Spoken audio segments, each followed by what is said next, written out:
एक महत्त्वाची बातमी, शिवसेनेच्या चिन्हासाठी ठाकरे गटाची पुन्हा सुप्रीम कोर्टात धाव। ठाकरे गटाकडून हे प्रकरण आज पुन्हा सुप्रीम कोर्टात मेन्शन करण्यात आलेलं आहे। प्रदीप कापसे आमचे प्रतिनिधी आपल्यासोबत फोन लाईनवरून जोडलेत। प्रदीप, काय माहिती?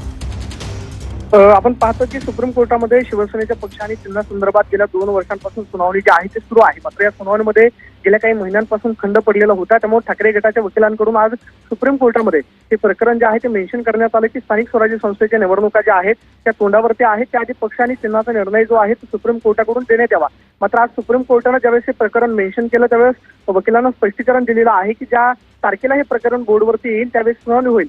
16 जुलैला सध्या तरी कम्प्युटर लिस्टेड जे आहे ते हे प्रकरण सुप्रीम कोर्टाच्या बोर्डवरती लिस्टेड दाखवते, त्यामुळे 16 जुलैला ही सुनावणी जी आहे ती होण्याची शक्यता आहे। आज सुप्रीम कोर्टानं सांगितलेलं आहे की लवकरात लवकर आम्ही ही तारीख जी आहे ती देऊ। मात्र स्थानिक स्वराज्य संस्थांच्या निवडणुकाच्या लागण्याआधी सुप्रीम कोर्टाकडून शिवसेनेच्या पक्ष आणि चिन्हासंदर्भातला निर्णय जो आहे तो दिला जातो काही पाहणं महत्त्वाचं असणार आहे। मात्र आज ठाकरे गट जो आहे तो पुन्हा एकदा सुप्रीम कोर्टासमोर गेलेला होता। हे प्रकरण पुन्हा एकदा मेन्शन केलेलं होतं की गेल्या काही महिन्यांपासून यावरती सुनावणी होत नाही, त्यामुळे सुप्रीम कोर्टानं लवकरात लवकर पक्ष आणि चिन्हाच्या संदर्भातली सुनावणी जी आहे ती घ्यावी, त्यावरती सुप्रीम कोर्टाने स्पष्टीकरण दिलेलं आपल्याला पाहायला मिळेल।